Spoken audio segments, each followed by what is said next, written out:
This is Saul, from an unknown lawyer. He eventually became a legendary attorney in the criminal underworld. With Saul's touch, even a killer could look like a victim, and a notorious criminal could suddenly appear as a model citizen. So, how powerful is Saul, and how did he build his empire? Let's find out together with Catnap recaps. Now, Saul works at a pastry shop, but every day he lives in fear. Whenever he sees a tough-looking customer, he can't help but tremble. Saul never goes out, nor does he have friends. Every night, he watches an old commercial tape of himself, over and over again. Clearly, that version of him represents the proudest time of his youth. But before he became Saul, he had another name, Jimmy McGill. Everyone called him Jimmy, an unknown lawyer with thick, wavy hair. He worked for a small law firm, taking on minor defense cases that barely paid the bills. One day, during a court session, everyone was waiting for someone. Eventually, the police found him in the restroom. It was Jimmy, practicing his defense speech with great seriousness. Back in court, Jimmy passionately delivered his arguments to the jury, but the opposing lawyer was doodling out of boredom. The verdict was already decided. As expected, the prosecution presented surveillance footage showing Jimmy's 3 clients breaking into a morgue, decapitating a corpse, and doing unspeakable things to it. The truth crushed his defense. Despite his efforts, Jimmy lost the case. Jimmy took that hopeless case thinking he could make $2,100 in legal fees from the 3 clients combined. But when he got paid, he was shocked to find only $700 total. That alone showed how broke he was. Jimmy didn't practice law for justice, he did it just to survive. Later, he received a client's call. Jimmy pretended to be his own secretary, setting up an outside meeting and lying that his office was being repainted. Why? Because his real office was not fit for clients. It was tucked away in a nail salon, tiny and cramped, a space where he both lived and worked. Anyone seeing it would immediately walk out. It looked anything but professional. After hanging up, Jimmy drove his beat-up yellow car to meet his client. At the cafe entrance, a parking attendant stopped him, demanding a $3 fee, and that familiar face turned out to be none other than Mike. Jimmy claimed he had a free parking pass, but Mike, as strict as ever, said one sticker was missing. Rules were rules. He wasn't trying to be difficult, he just followed procedure to the letter. Left with no choice, Jimmy went back to get the missing sticker. As for Mike, from cop to parking attendant to Nacho's trusted enforcer, such transformations prove he's far from ordinary. Inside the cafe, Jimmy met Betsy and her husband, Craig, the county's financial officer. Jimmy had read about a missing $1.6 million from the county's budget. Craig insisted it was a clerical error, but Jimmy knew he'd taken the money himself. Throughout the meeting, Jimmy subtly hinted he could help them. After some persuasion, as Craig was about to sign, Jimmy nervously raised his eyebrows and swallowed hard. Betsy noticed his odd behavior, and just like that, the prey slipped away at the last second. On his way home, Jimmy still wouldn't give up. He called a flower shop to send Betsy an elegant bouquet, only to be told his account had insufficient funds. Before he could hang up, 2 brothers, Lars and Cal, faked an injury and demanded $500 or they'd call the cops. Anyone else would have fallen for it, but with Jimmy, these 2 amateurs didn't stand a chance. They were immediately exposed for faking the accident. Not only did Jimmy refuse to pay them, but he also made them compensate him for car repairs. The 2 scammers ran off terrified. Back in his office, Jimmy anxiously checked his answering machine, hoping for a client's message, but there was nothing. Business was as dead as ever. Staring at a pile of unpaid bills, Jimmy felt overwhelmed until he spotted a check from the law firm James McGill, HHM, worth $2,600. Shockingly, without hesitation, he tore it to pieces. The next day, Jimmy went to HHM to meet Howard and ask about the check. Howard explained it was for Jimmy's brother, Chuck. From their conversation, it was clear Chuck was one of HHM's founders but had been on leave due to illness. Jimmy believed the $2,600 was basically hush money to push Chuck out. He argued that if Howard really wanted to buy him out, it would take $1.9 million, but Howard dismissed it as Jimmy's opinion. Chuck never said he wanted to leave. Jimmy snapped that his brother's condition would never improve and stormed off, saying, "Then let the court decide." Howard didn't seem to care. He just handed Jimmy a stack of documents to deliver to Chuck. One bad thing followed another. Betsy and Craig, after turning Jimmy down, went straight to HHM for legal advice. Talk about infuriating. Leaving the elevator, Jimmy furiously kicked a trash can. Down in the parking garage, he spotted Kim smoking. Kim was a key member at HHM. Casually, Jimmy took her cigarette, took a few drags, then handed it back, a brief, charged moment full of unspoken tension. Under that dim light, it was clear their relationship was more than professional, but we'll get back to that later. That night, Jimmy visited his brother's home. The house was dark. Chuck had turned off all electricity. Jimmy brought bags of ice for the fridge, as he often did to keep Chuck's food cold. Chuck sat at his desk in the dim light, typing on an old typewriter. He asked Jimmy to translate electromagnetic research papers into Finnish. Jimmy wanted to talk about HHM, but Chuck brushed it off, saying it wasn't worth discussing. Once he recovered, he'd return to work. Leaving now would only put employees out of jobs. From Chuck's words, we learn Jimmy once worked at HHM too. He told Chuck he was broke and could barely support them both, but Chuck replied, "I never asked you to take care of me." Jimmy stayed silent, worried that Chuck couldn't survive on his own. If he ever ended up homeless, the world's electromagnetic waves would torment him. Clearly, Chuck's illness was linked to electromagnetic fields. His body couldn't handle them. That's why he was studying the subject, hoping to cure himself. Then Chuck pulled out a check, explaining that Howard sent him $875 a month as support money he'd repay after recovery. Hearing that, Jimmy was furious. He knew Howard realized Chuck would never get better but was keeping him around to slowly buy out his shares. If Chuck ever stepped down, HHM could face major financial issues, so to keep things stable, they maintained his status as a partner, even though he did nothing. Chuck then handed Jimmy a matchbox printed with James McGill Law Office. Since Chuck co-founded HHM, the firm's name also included McGill. He said Howard wanted Jimmy to use a different name. Hearing that, Jimmy was speechless. Even his own brother sided with HHM, forbidding him from using their family name. Chuck calmly replied he wasn't taking sides, he just hoped Jimmy would build his own brand instead of riding on others' reputations. Though the words stung, they weren't wrong, and Jimmy couldn't swallow the anger. He resolved to win Betsy and Craig's case at any cost. He approached brothers Lars and Cal with a plan: stage an accident, then Jimmy would happen to come by and rescue Betsy. Maybe she'd be grateful and change her mind.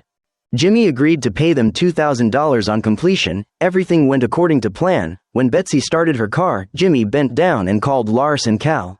The kid executed the plan, smashing into the windshield while the driver didn't stop. Lars and Cal tailed the car until it arrived home. But the person who stepped out wasn't Betsy, it was an old Spanish-speaking woman. The scammers had the wrong target. She thought her grandchild was hurt and invited them in to sort it out. Soon Jimmy arrived, posing as an officer and demanding entry, only to have a gun pointed at his head. He was dragged inside. The woman's grandson turned out to be Tuco. Lars and Cal were unbelievably unlucky. They'd tried to extort Tuco, threatening to call the cops. The word police made Tuco instantly tense. Brutal as he was, Tuco softened for his grandma. After sending her away, he dealt with the scammers, knocking Lars and Cal unconscious. Realizing Tuco was dangerous, Jimmy quickly explained it was a misunderstanding. He was the brothers' lawyer. He pleaded, if the men were dead, he'd leave. If they lived, he'd take them away and never cross Tuco again. Jimmy's smooth talk gave Tuco pause. Tuco let him see the tied-up brothers in a warehouse. Fortunately, no one had been killed. Jimmy grabbed a knife to cut them free, but Lars foolishly betrayed him, claiming the whole scheme was Jimmy's idea to extort Tuco's grandma. After Lars' confession, Jimmy was bound and dumped in the desert. History repeated itself. 6 years later, he'd be kidnapped by a prostitution ring and nearly buried alive. Though Jimmy insisted it was all to win Betsy's case, Tuco doubted him, suspecting he might be an FBI informant or vice cop gathering intel. To force a confession, Tuco threatened to cut off Jimmy's fingers. Even the Matchbox advertisement proving Jimmy was a lawyer didn't convince him. In agony and desperation, Jimmy fumbled for a way out.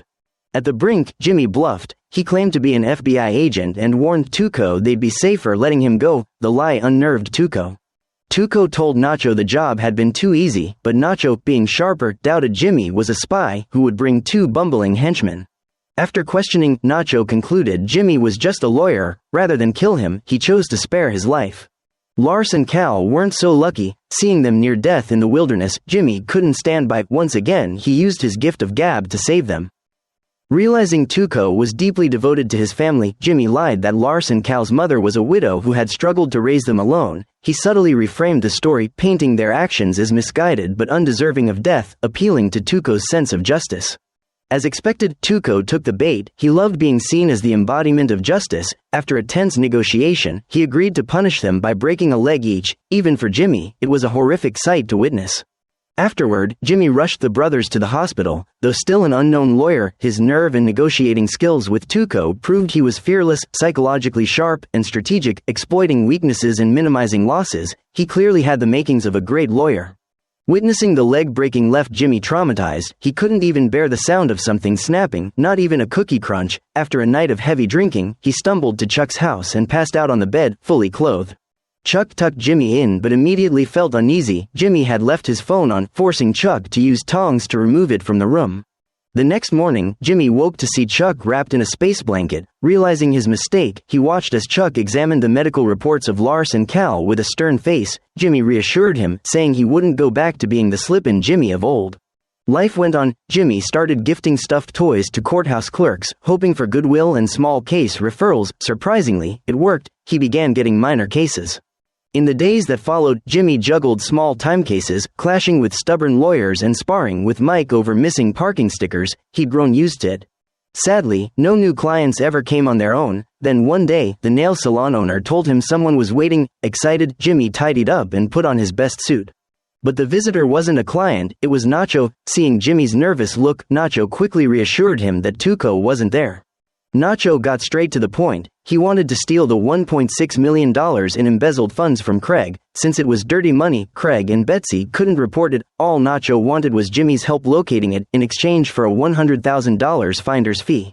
That explained why Nacho had saved Jimmy from Tuco. He'd had this plan all along.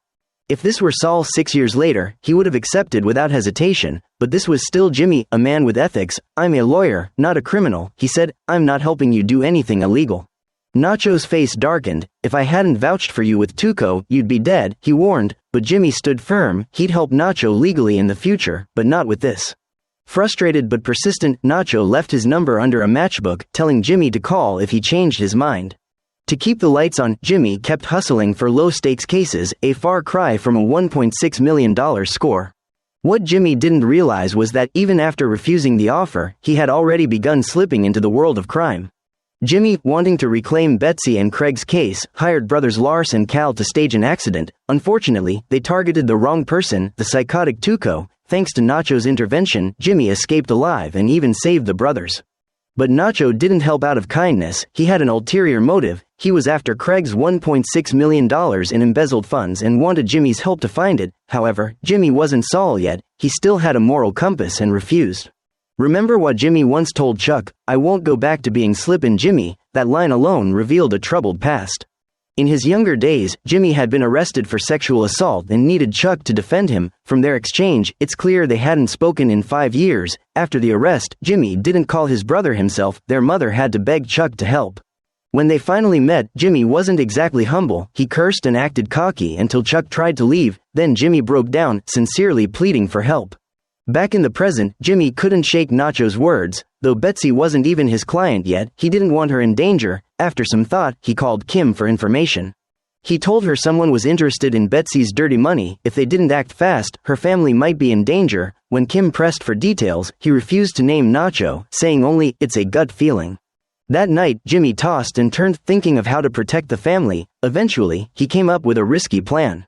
At midnight, he drove to a payphone and used a voice changer he built himself to make an anonymous warning call to the Betsies. The line was bad, and Craig, half asleep, couldn't understand. Desperate, Jimmy switched to his real voice, speaking twice as fast to warn them before hanging up. This time, they caught key words, then noticed a strange car parked outside. The man inside was Nacho. That was enough for Betsy to realize the anonymous warning wasn't baseless. The next morning, Jimmy went to court as usual. When Kim suddenly called asking why he said Betsy's family was in danger, he lied, claiming he'd been drunk and talking nonsense. When Kim explained why she was asking, Jimmy froze. Something was wrong. He jumped in his car to drive to Betsy's, only to be stopped by Mike. Jimmy offered Mike $5, not nearly enough. Mike, ever by the book, refused. Seizing a split-second distraction, Jimmy hit the gate button and sped off, leaving Mike speechless. Arriving at Betsy's house, Jimmy saw cops everywhere. Howard and Kim were there too. Pretending to pass by, he asked what happened. Howard said the Betsy's had been robbed and were missing. After Howard left, Kim approached, asking why his drunken words turned out to be true. Jimmy didn't tell the truth. He just said Craig's embezzlement made trouble inevitable. Kim assumed Jimmy knew more than he admitted, but he didn't. Deep down, he feared Nacho was behind it all. Later, Jimmy went to a payphone and called the number Nacho left, but no one answered. He left a message asking for a callback. After what felt like hours, a phone rang behind him. Jimmy picked up, calling Nacho, but no one replied. Then the line went dead. As he turned back to his car, 2 suspicious men approached. The engine wouldn't start. Panicked, Jimmy ran, only to be caught. The men turned out to be undercover cops. At the police station, Jimmy finally learned that Nacho had already been arrested. Nacho had personally requested him as his lawyer, which was why the cops brought him in. Jimmy hoped Nacho would tell him where the Betsy's were being held. It would help him negotiate a lighter sentence. But Nacho accused Jimmy of setting him up, claiming only the two of them knew about the plan, meaning Jimmy must have ratted him out. Jimmy lost his patience, thinking Nacho had lost his mind. In truth, that night Nacho had only been staking out the Betsy's home to plan the robbery. The blood found on his car belonged to Lars and Cal, proving he hadn't kidnapped the family. What really worried Nacho were his illegal dealings. If the cops dug deeper, he and his crew were done for, so he threatened Jimmy, get him out by the end of the day, or die trying. Leaving the interrogation room, Jimmy insisted to the detectives that his client was innocent. He suggested a DNA test on the blood, but it would take weeks. The police, however, still saw Nacho as their only suspect. Jimmy didn't give up. He asked to visit the crime scene, suspecting the cops might have missed something. The officers ignored him until Kim stepped in to support him, catching Jimmy off guard. Together, they went to the Betsy's house. In the 7-year-old daughter's room, Jimmy noticed something odd. The girl's favorite doll appeared in every photo but wasn't in the room. It meant she had taken it with her, suggesting she hadn't been abducted in fear. Jimmy made a bold theory: the Betsy's had faked their own kidnapping. Think about it, if someone embezzles over $1 million and disappears, everyone assumes they ran with the money, but if they make it look like they were kidnapped, the story changes. They could already be hiding in Mexico or Canada. The police dismissed it as impossible. All their cars were still there, and there was no record of travel by air, train, or road. They assumed the kidnappers let the girl keep the doll to keep her calm. Unable to argue further, Jimmy pulled Kim aside and told her everything, that Nacho wasn't behind the kidnapping, but if he wasn't released soon, Jimmy himself would be in serious danger. Kim urged him to go to the police, but he refused, saying, "If I rat on someone like Nacho, I'll never live in peace again." Jimmy asked Kim to convince Howard to pressure the cops into releasing Nacho. The priority was finding the Betsy's, but Kim argued Howard would never agree. Doing so would mean admitting the Betsy's were criminals. With no options left, Jimmy decided to handle it himself. Unluckily, he got into another fight with Mike in the parking lot, got taken down, and ended up back at the station. The detectives handling Nacho's case knew Mike. They tried to persuade him to press charges against Jimmy to force a confession. At first, Mike agreed, but after hearing Jimmy's theory about the Betsy's staging their own kidnapping, he changed his mind. Mike had overheard enough to realize Jimmy's logic made sense. Mike revealed he used to be a cop in Philadelphia and once handled a similar case, a man who embezzled $6 million and vanished, only to be found hiding in a foreclosed house next door for 6 months. Running away with stolen money is instinctive, but going home is human nature. Mike told Jimmy that the Betsy's hadn't left the country, they hadn't even left their neighborhood. If they wanted to disappear without being noticed, they were likely hiding somewhere nearby. Hearing that, Jimmy returned to the Betsy's home and headed straight toward the mountain behind it. He searched from dawn till dusk, and just when he was about to collapse, he heard singing. Following the sound, he found the Betsy family in a tent, laughing and singing as if nothing had happened.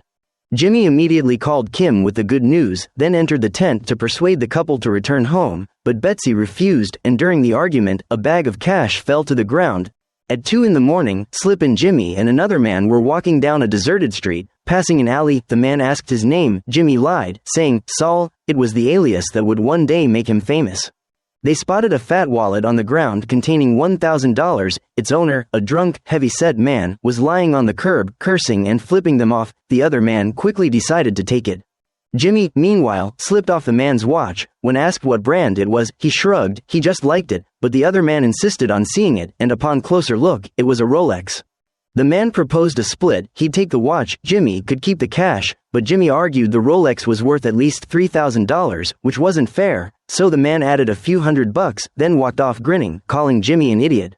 Once he was gone, the drunk suddenly stood up. He was Jimmy's partner in crime. Back home, Jimmy opened a drawer full of fake Rolex watches. It showed how skillful he was at reading people. He only needed to set the trap, and they'd walk right in.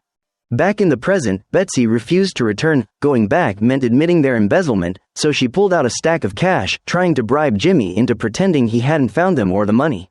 To say Jimmy wasn't tempted would be a lie, but he genuinely didn't want to take a bribe. Then an idea hit him, a win-win solution. If he became their lawyer, the money could legally count as a retainer. But the Betsy's hesitated. They had already hired HHM, meaning Kim represented them. No matter how hard Jimmy pitched himself, Betsy refused, adding a painful line, "Only guilty people hire you." The next day, Jimmy told Mike he'd been right all along. The Betsy's had been hiding nearby. He talked non-stop, but Mike stayed cold as ever. Still, Jimmy thanked him for the advice and told him, "If you ever need anything, come find me." Since the Betsy's were found, Nacho was released. Jimmy thought it was over, but Nacho believed he'd been betrayed. Without listening, he stormed off. That night, Jimmy returned home, staring at the cash Betsy had given him. Torn by guilt and temptation, he finally gave in, taking the bribe, marking his first step toward becoming Saul Goodman, the lawyer with no conscience. With money in hand, Jimmy started thinking big. The next day, he bought a sharp new suit and haircut, but what exactly was he planning? Meanwhile, Kim left a message inviting Jimmy to a Saturday movie, her way of saying thanks for finding her client. At the same time, Howard asked about the Betsy's case. Though their camping trip story embarrassed HHM in front of the police and media, it was airtight. No one realized it was all Jimmy's doing. Jimmy met with the Betsy's, telling them to say they'd simply been camping. As for their unlocked house, no matter how strange, that was their personal business. Kim suggested Howard hire a PR team to help the Betsy's handle the media fallout. But Howard's attention was elsewhere. He brought Kim to a giant billboard, Jimmy's latest stunt. His new ad copied HHM's look completely, from the suit and hairstyle to the background color, a shameless imitation of Howard himself. Outraged, Howard called the stunt pathetic. Knowing Kim was close to Jimmy, he asked her to persuade him to take it down. In truth, Jimmy did it mainly to get under Howard's skin, and partly out of spite after Betsy's earlier insult. That night, Kim visited Jimmy with a cease and desist order. She knew Howard had humiliated Jimmy, but told him he couldn't win this way. The court order was just the beginning, next would come enforcement.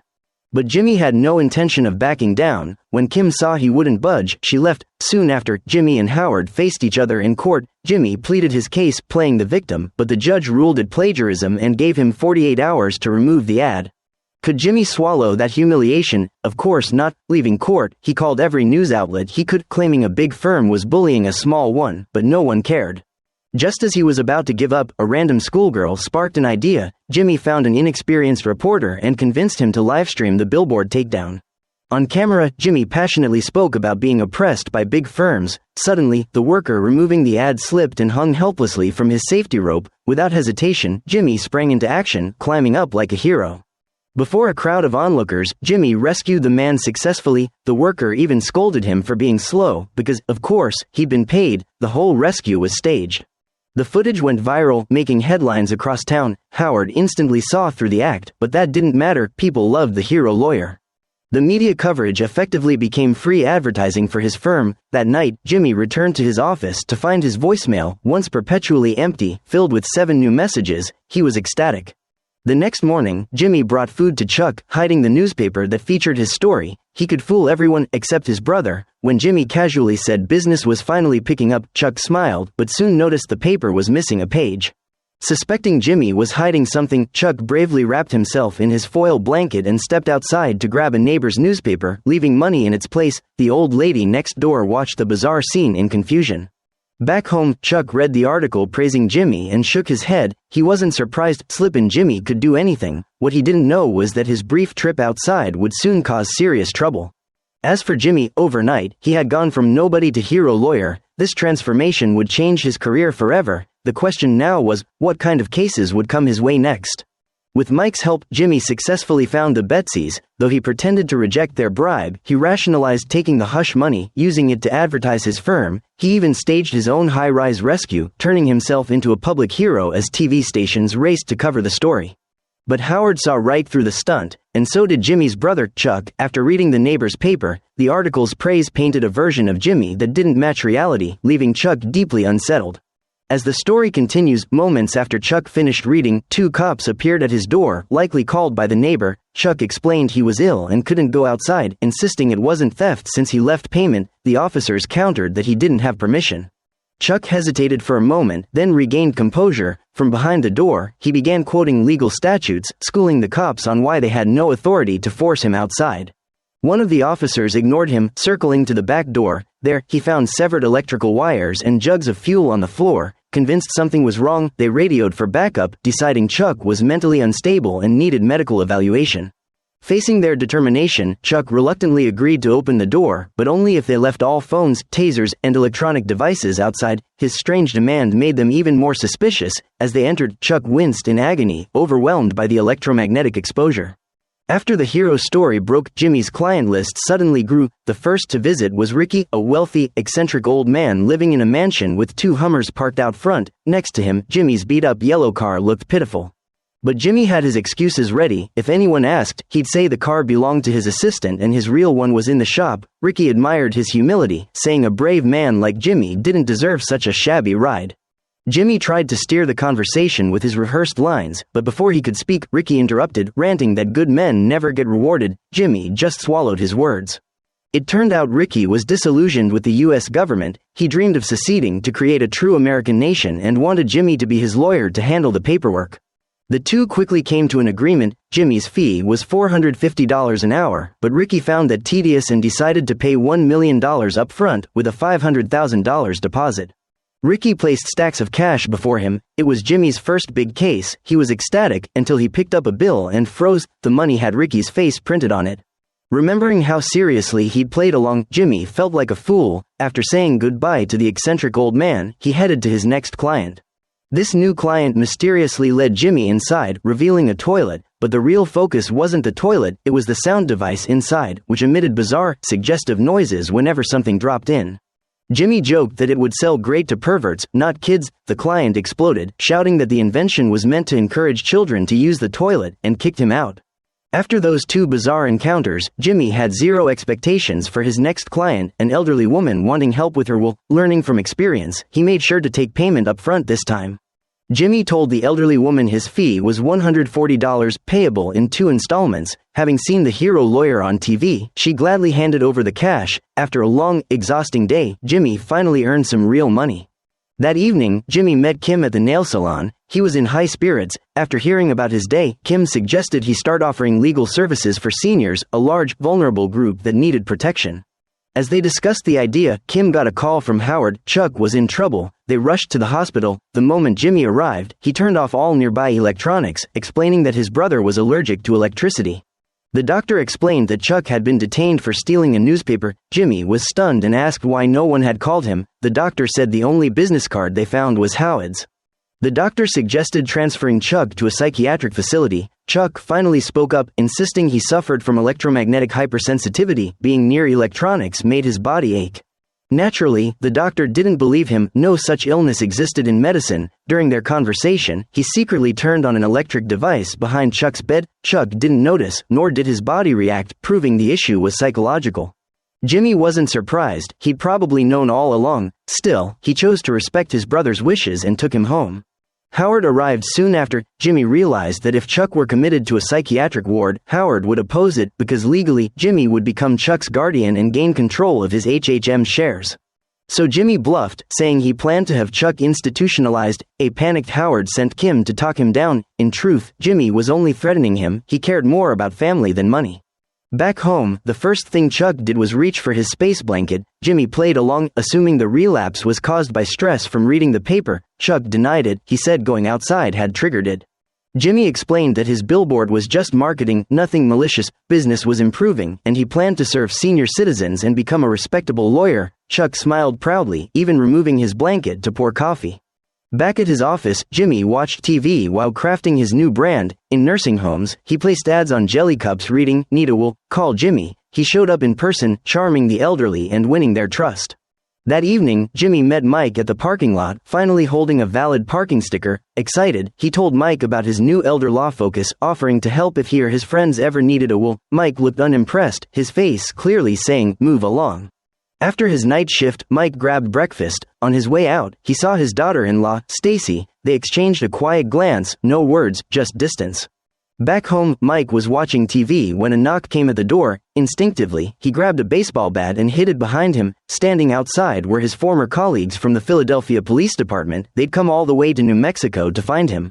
If you've seen Breaking Bad, you know Mike is disciplined and private. So what had he gone through? It began 3 months earlier, when he left Philadelphia and arrived in Albuquerque, New Mexico. His daughter-in-law Stacy came to pick him up. On the way, Mike asked to stop at a restroom, but oddly, he entered the women's room, pretending to be a janitor. After ensuring it was empty, he bought a pack of sanitary pads and slipped into the men's restroom. Turns out Mike had been shot in the shoulder. He used the pads to stop the bleeding and patch himself up before heading to his daughter-in-law's house to see his granddaughter. Like Mike, his son Matt had been a cop in Philadelphia, but he died in the line of duty. That's why Stacy and her daughter had moved to Albuquerque. Mike told his daughter-in-law he was retired and planned to stay for good, but Stacy, his daughter-in-law, was still haunted by something. A few days before Matt's death, he had acted strange, not eating, not sleeping, making late-night phone calls, on edge like he was about to explode. Matt had always been calm. This wasn't like him at all. Stacy couldn't hear what the calls were about. When she asked Matt, he said nothing. She always assumed he'd been talking to Mike, but Mike denied it, saying it could have been anyone, maybe an informant. He told her to let the past go and move forward. On his way home, Mike's wound started bleeding again. With the driver's help, he went to a veterinary clinic, where the vet stitched him up. By now, you're probably wondering, how did Mike get hurt, and what really happened to Matt? Let's find out. Back in the present, Mike was taken to the station by Philadelphia police. During interrogation, he stayed silent, only requesting a lawyer, and he specifically asked for Jimmy. Jimmy soon arrived with a cup of coffee. Curious, he asked why Mike had wanted it. Calmly, Mike said, "When this is over, throw it on the cop taking notes." Instantly, Jimmy realized what Mike was planning, a distraction to steal the officer's notebook. During the questioning, the police explained why they were there. 9 months earlier, rookie officer Matt Ermintrout had gone with detectives Finch and Hoffman to bust a drug operation on the west side. They'd walked into an ambush. Matt was shot dead. Finch and Hoffman fired back, but the shooter escaped. 3 months later, Finch and Hoffman were found dead in the city's north end. Police suspected their deaths were somehow connected to Mike. They asked if Mike knew anything. He said no, claiming he barely knew them. The cops didn't buy it. After all, Mike had left Philadelphia the day after their deaths. Coincidence? Mike calmly said he'd only seen the news after boarding his train. When the interrogation ended, Jimmy's coffee distraction worked. Mike swiped the notebook. Back home, he flipped through it, realizing the cops were trying to dig evidence through his connection to Stacy. Late that night, Mike went to Stacy's house. She told him that while moving, she'd found about $6,000 hidden in Matt's old suitcase. She suspected it came from something dirty. Still, she didn't care whether Matt was clean or not. She only wanted justice. Stacy believed the same killer who murdered Matt had also taken out Finch and Hoffman. Hearing that, Mike snapped, insisting that Matt was an honest cop, never involved in anything crooked. Flashback to 3 months earlier, a police cruiser was parked outside a bar. Mike skillfully picked the lock, slipped something into the backseat, then went inside. Finch and Hoffman were there. It was their car. Pretending to be drunk, Mike staggered over, threw an arm around them, and whispered, "I know it was you too." Then he returned to his seat and kept drinking. Both men froze, stunned. Mike stayed until closing time. Before leaving, he chatted with the bouncer, ensuring someone would remember he'd been alone, not with Finch or Hoffman. As he stumbled out, Finch and Hoffman were waiting. Seeing him wobbling, they offered him a ride home. Mike refused, but they insisted, even taking his gun from his jacket pocket. Once in the car, one of the two officers casually asked Mike what he meant by what he said at the bar. Mike didn't dodge. He said outright that he knew they'd killed Matt, they'd murdered him to keep him from snitching, and he promised to prove it. They didn't respond, driving to a deserted area north of the city. Once outside, Mike retrieved what he'd planted in their car earlier, a gun. The old dog still had his tricks. Thinking Mike was too drunk to stand, the two plotted to kill him and stage it as a suicide, a grieving father who'd drunk himself to death. But when they turned around, Mike was already on his feet, sober, gun raised. They tried to fight back, but their guns were empty. Mike had unloaded them earlier. One man dropped dead instantly. The other managed to shoot Mike in the shoulder before meeting the same fate. The truth was finally revealed. Mike didn't want Stacy to think Matt was dirty. He explained that in his old precinct, nearly every cop had taken dirty money payoffs from dealers in exchange for protection. Mike had done it too. It was how things worked. Going along kept you alive. When Finch and Hoffman invited Matt to join them, he hesitated, even considering reporting them. Matt had always believed his father was a righteous cop, but Mike told him to play along. If you're the only sober man in a room full of drunks, you're in danger. Mike knew what cops feared most, not dying, but doing time. If Finch and Hoffman thought Matt would rat, they'd kill him, so Mike urged his son to stay quiet, to play dirty, to stay alive. But Matt was too honest. Even after being warned, he planned to turn them in. Desperate, Mike confessed that he himself had once taken bribes. The image of a noble father shattered before Matt's eyes. That was the phone call Stacy had overheard, the reason Matt's behavior changed so drastically. In the end, Matt hesitated and reluctantly took the money, and that hesitation made Finch and Hoffman distrust him. They killed him to cover their tracks. Mike had tried everything, but he couldn't save his son. He hadn't just lost him, he'd been the one to push him into the mud before he died. That tragic past explained everything. Mike's coldness wasn't natural, it was armor, forged through years of loss, betrayal, and regret. Sitting beside him, Stacy softly asked, "Who killed the men who did this to Matt?" Mike didn't answer directly. He said quietly, "You already know. The question is, can you live with it?" The missing piece from Breaking Bad was finally filled. Now we know why Mike turned his back on the light and walked into the dark, because sometimes the light we chase is only a reflection we make ourselves. We also uncovered Mike's tragic past. Now, Jimmy is about to take on the biggest case of his life, but what exactly is waiting for him? After reading the notebook, Mike found nothing incriminating. He and Jimmy went to return it to the police. The young officer was convinced Mike had stolen it, but as expected, Jimmy flipped the script, arguing that he'd simply found it in the parking lot. You drop it, we bring it back, and now we're the bad guys, he fired back. The young cop fumed, threatening to haul Mike in and saying his daughter-in-law would spill everything, but Mike stayed calm. He asked Jimmy to step out so he could speak privately with another detective, one who clearly knew Mike's history but had no intention of arresting him. Even he admitted the rookie was just overeager to make a name for himself. As they left the station, Jimmy nervously asked if Mike had said anything he shouldn't. Mike replied coolly, "We're fine, our partnership ends here." The words hit Jimmy hard. Had his only real client just cut him off? Mike didn't elaborate, he simply walked away. The next day, Jimmy showed up at Chuck's house as usual, but this time, Chuck wasn't hiding indoors. He was sitting outside, sunbathing, looking both exhausted and determined. After a couple of minutes, he hurried back inside. Turns out, he was undergoing self-therapy, gradually exposing himself to electromagnetic fields to recover and return to HHM. Jimmy was thrilled. To help Chuck, he brought over piles of case files from his elder clients, claiming there wasn't enough space at the office. Then he quietly observed. Sure enough, Chuck couldn't resist opening one to read. Later, Jimmy took Kim to a high-rise building. He'd rented a spacious office there and hoped she would become his partner, but Kim refused. Her career at HHM was thriving, and if things went well, she'd make partner in 2 years. The firm had also paid for her law school. She couldn't just walk away. Jimmy's dream collapsed in an instant. Meanwhile, the Kettleman case finally reached a verdict, but Betsy wasn't pleased. The prosecutor had charged them with embezzlement. If convicted, Craig could face 30 years in prison. Kim fought hard, securing a deal for just 16 months, but only if they pled guilty and returned the $1.6 million.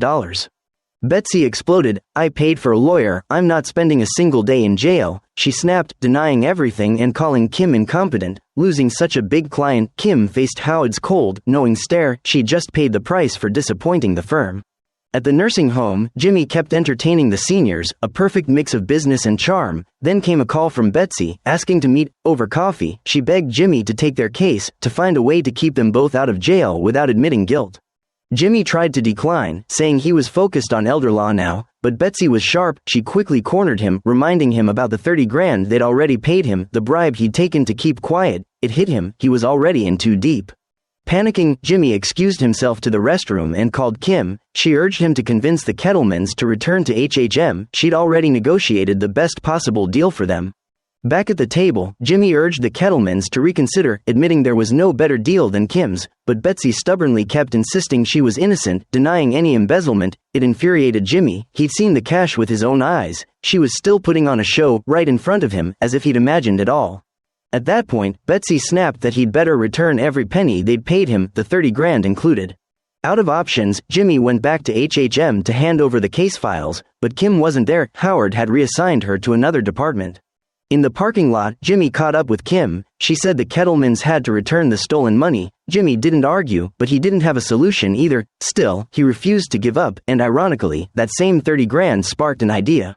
Instead of asking Mike to pay him back, Jimmy asked for a favor, action, not money. That night, Mike coated a stack of cash with fluorescent powder and sent it into the Kettleman's yard using a remote-controlled toy car. Craig, assuming his daughter had taken it outside, casually picked it up, brought it back in, and scolded her. From the wall outside, Mike watched silently. Once the lights went out, he slipped inside. Following the faint glow of the powder, he found the hidden stash under the bathroom sink upstairs. Without leaving a trace, he retrieved the cash and dropped it on Jimmy's desk the next morning.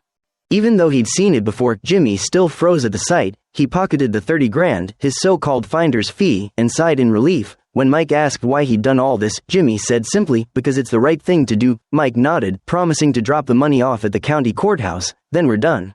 The next day, Jimmy visited the Kettlemans, telling them to check if their money was still there. Feeling uneasy, Betsy rushed upstairs and found the stash gone. She demanded to know where it was. Jimmy glanced at his watch and said, "Right about now it's sitting on a government desk." He advised them to apologize to Kim and take the deal. Betsy tried one last threat, warning she could expose his bribe. Jimmy just smiled. "Go ahead, you talk, we both go down." Craig couldn't bear to see Betsy's reputation destroyed. If she went to prison, no one would care for their child. In the end, Betsy relented. When Kim saw Jimmy drive them to HHM, she finally breathed easy. Kim got her position back, but Jimmy was broke again. His dream of starting a law office vanished overnight. Hope turned to despair, but life had to go on. When the phone rang, he straightened up, forced a smile, and answered with his brightest voice.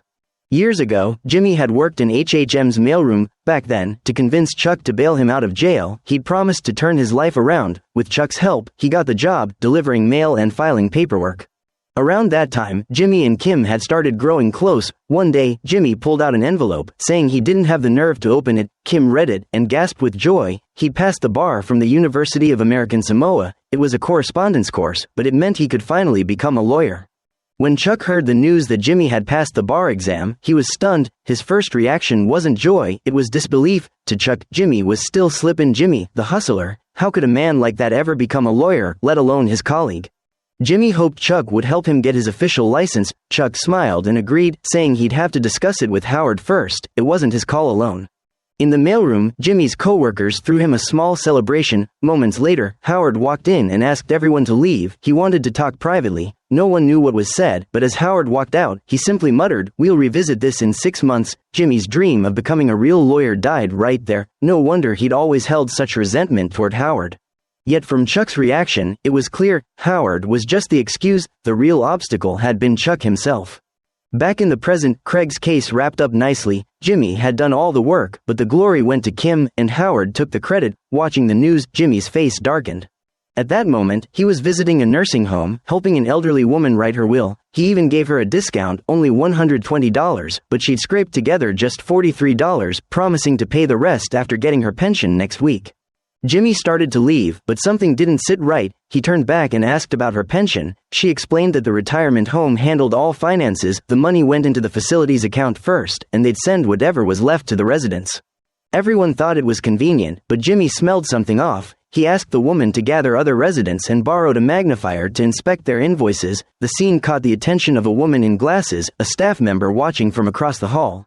As expected, Jimmy uncovered something strange. Back at Chuck's, he dug through the nursing home files and handed them over. The print was microscopic. No elderly person could read it. A pack of tissues listed at $14. Outrageous. The facility was clearly scamming its residents.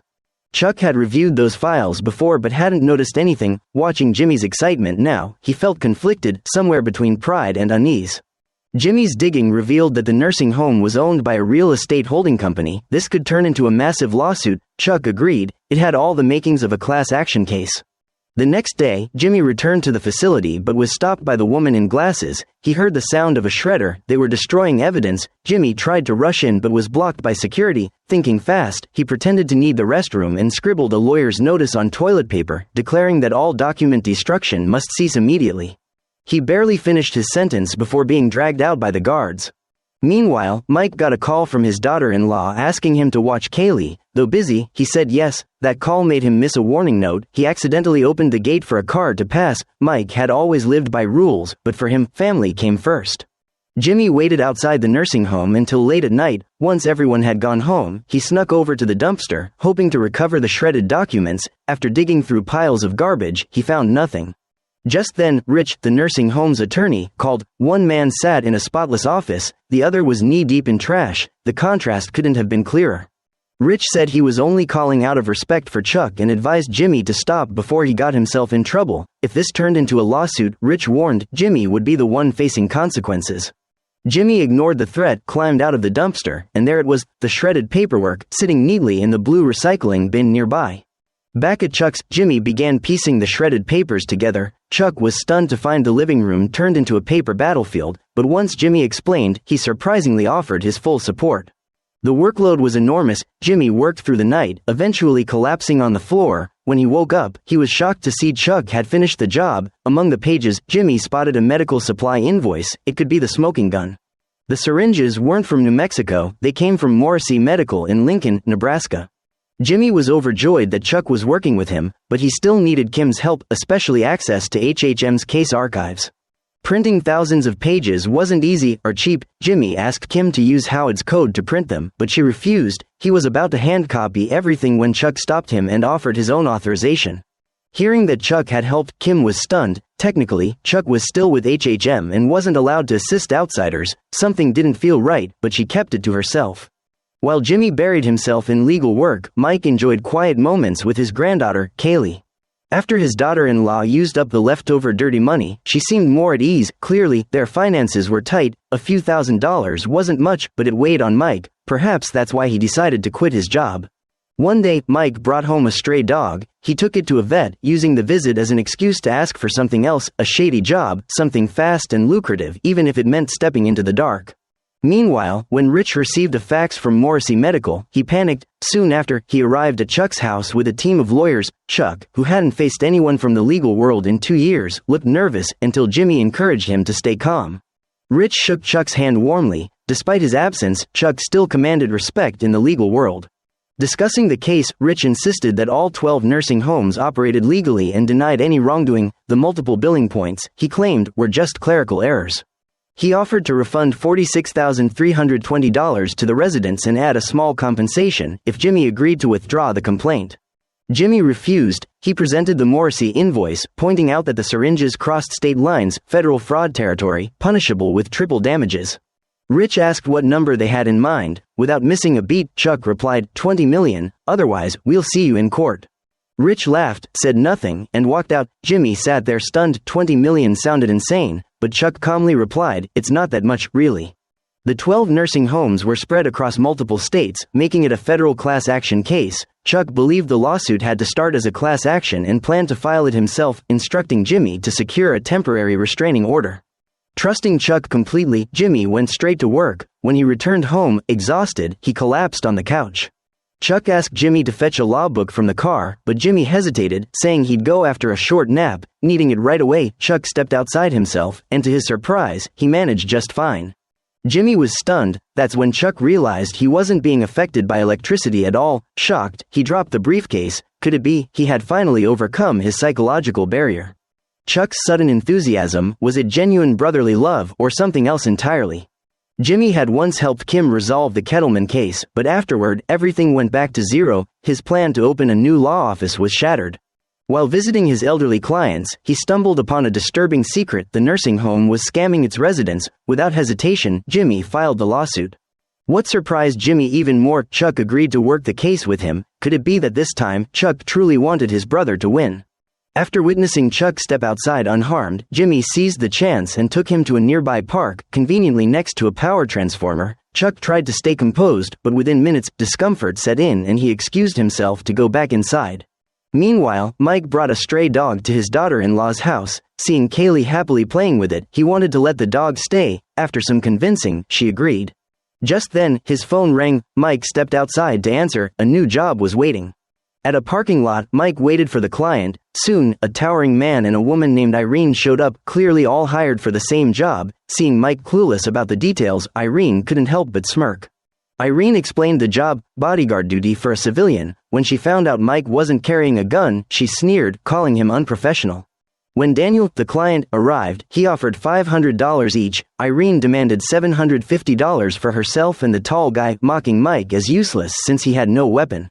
She even pulled out her gun to taunt him, but in one smooth move, Mike disarmed her and sent her sprawling to the ground. The old man still had it. Then Mike pulled out 4 more guns from under his coat, scaring the giant man off instantly. Back in the car, Mike told Daniel he'd be taking the full $1,500. Any objections? Daniel didn't dare say a word. They soon reached the exchange point. Daniel was clearly a rookie, fumbling over whether to hand off the goods or take the cash first. Mike sighed and told him, money first, count it, then hand over the merchandise. A few minutes later, the buyer arrived, none other than Nacho. Daniel followed instructions but came up $20 short. Thinking it was no big deal, he shrugged it off, but Mike stopped him. Rules are rules. Nacho, smart enough to know better, added the missing 20 and left without a word. After returning to the car, Mike demanded the full $1,500 payment. Daniel, puzzled, asked how he could be so confident without carrying a gun.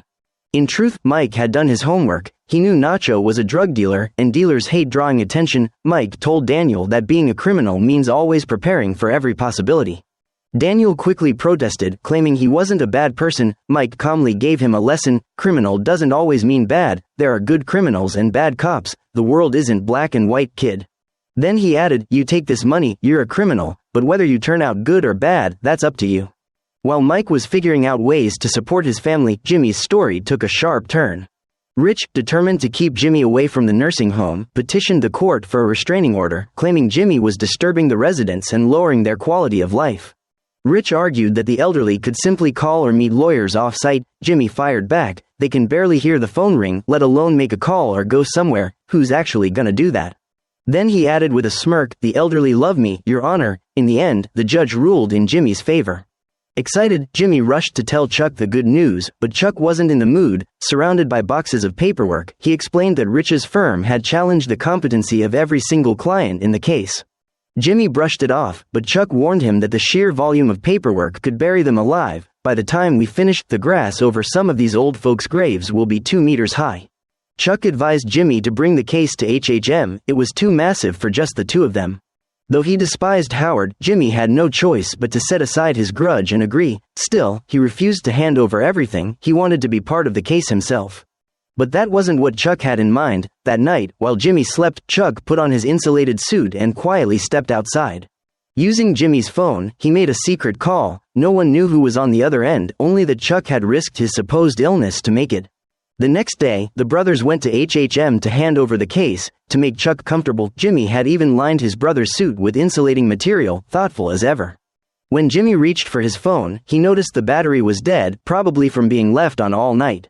Upon hearing that Chuck was coming, Howard collected everyone's phones and even cut the building's power. Chuck's influence was still undeniable. When Chuck arrived, the entire office applauded. He walked straight to the conference room, while Jimmy was ignored, treated like a mere assistant carrying his brother's files. In the meeting, Howard seemed impressed by the case and began assigning tasks to his team. Jimmy interrupted, insisting they discuss terms first. Howard acknowledged Jimmy's hard work and offered him $20,000 upfront, plus 20% of the settlement when the case was resolved. Delighted, Jimmy added one more request, Office 312, right next to Chuck's. Howard's expression changed. He asked everyone else to leave the room. When only the three of them remained, Howard said he'd take over the case, but Jimmy wouldn't be part of it. Jimmy froze in disbelief, while Chuck sat silently beside him. Jimmy confronted Howard. "What the hell do you have against me? I handed you a multi-million-dollar case, and you're kicking me out." Howard, caught off guard, didn't know what to say. He simply replied that it was a decision made by the firm's partners. Afterward, Kim felt deeply unfair for Jimmy. She stormed into Howard's office, demanding an explanation, saying what they did to Jimmy wasn't right. At first, Howard refused to elaborate, but eventually, he gave in and told her the truth. That night, Jimmy returned to the nail salon with bottles of liquor. Kim had been waiting for hours, hoping he'd accept Howard's offer and not make things worse for himself. "With the money, you can finally start your own firm," Kim pleaded, but Jimmy wouldn't listen. Instead, he lashed out, accusing her of being bought off by Howard. Back in his office, realizing he'd gone too far, Jimmy tried to call Kim and apologize, only to find his phone dead. He reached for the landline and suddenly, something clicked. Chuck, humming cheerfully while ironing, turned around and froze when he saw Jimmy silently sitting on the couch. Jimmy calmly said he'd accept Howard's terms. Chuck smiled, pretending to be supportive, promising he'd try to change Howard's mind. But Jimmy saw right through him. "If you really wanted to help me, one word from you would do it," he said. Chuck stayed silent, and that silence said everything. From start to finish, Howard was just the face. The man who truly wanted Jimmy gone was Chuck. Jimmy always turned off his phone when visiting Chuck. That night, he hadn't forgotten. Chuck had used it and left it on. Checking the call log, Jimmy found a deleted entry at 2 a.m., the call Chuck made to Howard. He couldn't understand why his brother would betray him. The mask had fallen, and Chuck had nothing left to hide. Chuck said coldly, "You're not a real lawyer. You went to some joke of a school and think you can stand beside me. I worked my whole life to earn this. You took shortcuts." To Chuck, the law was sacred, and Jimmy, a con man, was unworthy of it. In his mind, Jimmy belonged behind a mail cart, not behind a lawyer's desk. Chuck's words cut deep. Jimmy's voice turned cold. "There's enough food here for 3 or 4 days. After that, you're on your own." He turned and left. Chuck stepped forward as if to stop him, but the sight of the transformer outside froze him in place. Flashback, after Chuck bailed him out of jail, Jimmy planned to leave Chicago, even considered changing his face and starting anew as a mail clerk at his brother's firm. His best friend Marco begged him to stay, to run one last Rolex scam together, but Jimmy had made up his mind. Later, Jimmy went to HHM to accept Howard's offer. Kim explained she had kept the truth from him only to spare him from hating Chuck. Howard never truly hated Jimmy, but with Chuck being the heart of HHM, he had no choice. Howard handed Jimmy $20,000 and promised the rest after settlement. Jimmy quietly pulled out a receipt filled with expenses from caring for Chuck for over a year. Howard was stunned. He hadn't realized Jimmy's dedication. He promised his team would finish the case properly. Rejected by the firm, Jimmy had no one left but himself. Back at the nursing home, he called out bingo numbers again, but no one ever won. 6 bingo balls rolled out, all marked B. Brother, betrayal. Everything in his life began with B. Losing the will to continue, Jimmy began telling his story. Back in Chicago, where I'm from, there was this jerk named Chet. Jimmy began. One night, after a few drinks, I saw him park illegally and go buy ice cream. I climbed onto his car and shut off the AC, figured I'd let him feel the heat, but I didn't know his kids were still inside. He pressed charges for trespassing. And that was how Jimmy ended up in jail. The more he talked, the more restless he became. He decided to return to Chicago to find his old self. At their favorite bar, he found Marco. It had been 10 long years since they last met. Despite the years apart, their chemistry was instant. Without Jimmy, Marco had quit the con game and taken a steady but dull job at a fire extinguisher company. To cheer him up, Jimmy proposed an old scam. Spotting a businessman entering the bar, he whispered, "I sell, you buy." Marco grinned. The game was on. Jimmy pretended to sell a rare misprinted coin. Marco, playing the stranger, acted eager to buy. The businessman fell right into their trap. After that, the legendary duo was back in business. From ancestral violins to invisible money glue, they ran every scam imaginable, and every sucker took the bait. They conned money and hearts. One woman woke up after a wild night, realizing the movie star and his assistant were frauds. She dressed quietly and slipped away, humiliated. One morning, Jimmy checked his phone. 15 new messages, all from the elderly residents of Sandpiper. Even if the world rejected him, they still needed him. Marco came out of the bedroom, asking about the plan for the day. "I'm heading back," Jimmy said. "A week off's enough, my clients are waiting." Marco froze. Jimmy was a lawyer now. Knowing his old friend, he half-joked that Jimmy was probably scamming old folks, but deep down, he was proud. Compared to Chuck, Marco felt more like Jimmy's real brother. He believed Jimmy would go far, until Jimmy admitted he was barely scraping by. Marco urged him to stay in Chicago but respected his choice. Before they parted, he said, "Let's do one last Rolex run, for old time's sake." This time, Jimmy agreed. Same alley, same trick, but midway through, Marco collapsed. Jimmy begged a passerby to call for help, but the man took his money and ran. Jimmy panicked and called 911. "My friend's having a heart attack." Marco briefly opened his eyes, gripped Jimmy's hand, and whispered, "This week was the best week of my life." Then, he was gone. What Marco needed wasn't money, it was the friendship he shared with Jimmy. At the funeral, Marco's mother handed Jimmy a ring. That ring would stay on Jimmy's finger forever, a symbol of their bond, and of the glorious, crooked days behind him. While smoking outside, Jimmy got a call from Kim. She told him the Sandpiper case had grown too big. HHM would partner with the firm Westmain. Westmain valued Jimmy's work and wanted to bring him on as a partner. The interview was set for Thursday morning. Jimmy couldn't believe it, a chance this big for him, but deep down, he knew Chuck would never approve. Kim told him to relax. Chuck wasn't part of that firm, so he couldn't interfere. "They picked you for a reason." Every time they met with the Sandpiper clients, the old folks kept bringing up your name. "They really like you, Jimmy." Jimmy was deeply moved. That Thursday morning, Howard sent a courier to deliver files to Chuck. With someone as demanding as Chuck, earning that fee wouldn't be easy. As the courier left, he spotted Jimmy's car outside and flashed a wide grin. There was no denying it. Unlike Chuck, Jimmy had both brains and charm. People just liked him. Chuck looked out the window, spotting Jimmy's car. He hesitated, wanting to step out, but Jimmy drove away.